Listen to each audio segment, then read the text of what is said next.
Joining me now to break it all down, Director of Energy Research at the Centre for Independent Studies, Aidan Morrison. Aidan, welcome.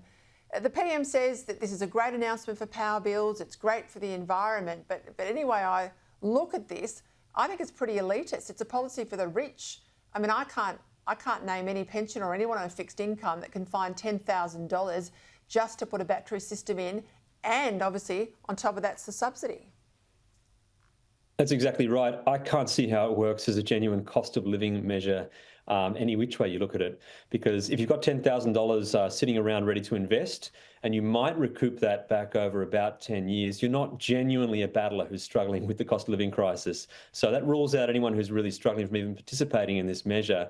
But the other thing is, it's a huge problem, is that this actually will likely push prices up for the rest of everyone else who's stuck paying the normal electricity, because they will be stuck lumped with the cost of paying for the poles and wires, because you can't take just every second pole or every second length of wire out of the street. Someone has to pay for all of the things that keep everyone connected, and that means the power bills for everyone else will probably go up slightly because of this new measure. And talk to me about the battery life as well. I mean, give me a sense of, you pay your $10,000, you get your $4,000 taxpayer subsidy, which is just our money back in our pocket. So $15,000 on a battery. How long is it going to last me? Yeah, so the very best and latest, greatest batteries will come with something like a 10-year warranty. And at that time, you'd be lucky to get a few more years out of them, perhaps. But between 10 and 15 years, that battery is definitely done and dusted. Solar panels do last quite a bit longer, actually. So the expensive bit of the system, if you've got a solar system as well, is the battery, and that's also the shortest living. And there's really no documentary evidence anywhere that suggests this is net economically better for the whole system. We could have more cost-effective batteries at a grid scale than the home scale batteries. The CSIRO reckons they cost roughly something close to twice as much than the grid scale equivalent amount of storage. So this does not help the overall system at all. Every 10 years, you've got to replace them. You might have made your money back around about then, but not much more.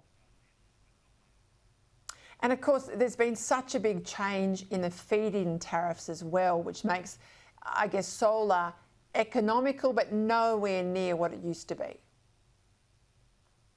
Yeah, there's been a change in the feed-in tariffs, but that's we're steadily being mugged by reality, because the feed-in tariffs were always extra generous. There was no way that the power that actually your solar panels generate is really worth more than the gas or coal fuel they displace, because the rest of the system has to be sitting there waiting around on standby. That's the reality of these big power systems, is that it's not just the cost of running them, it's the cost of having the systems installed ready there. And so we've been overcompensating solar homeowners for the solar they produce very consistently for a long time. And that's why people feel like solar saves them money. We've created that by basically paying them too much for the solar power they feed into the grid. And that's why solar panels have been very popular and taken up very quickly. But trying to do the same thing with batteries is really a fool's errand, because they cost so much more. They don't last as long. And so it'll be very hard to get a payback, even with this subsidy, for most people that are considering investing in batteries. And so net, it might help a little bit those who can afford to buy them, but it definitely does not help the grid and all the other people that can't afford to buy them. Just talk to me about community batteries too, because Chris Bowen promised some 400 of them at the last election. I think at best count now we've got 21 of them only. He had $200 billion for this program, extraordinary amount of money. Where is this up to?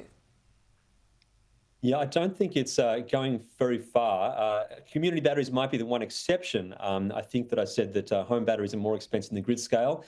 Community batteries on the trials we've had so far could be worse again for some reason. I suppose they're just figuring out how to do it. But this is an example of a scattergun approach where we hope and pray that every other different iteration of an idea might work better than the last one. Overall, batteries are just too expensive to provide the right kind of storage that's needed to really remove any reliance on the grid scale operations. So really, that's just trying another system. Community batteries are very expensive. I haven't seen it really stack up anywhere. And unfortunately, we're paving the way for all our utilities to be able to capture them through the regulated part of the asset base. So those costs might be, again, passed back to consumers without there really being any clear evidence that they're the most cost-effective way of helping to reduce or to reduce reliance on the coal and gas that ultimately underwrites our energy system. So I don't think there's going to be a lot of progress, but persistently, the current trend is to try everything and try something else if what you tried last time doesn't work. And community batteries, I think, are part of that trend. Just see what sticks when you throw it at the wall.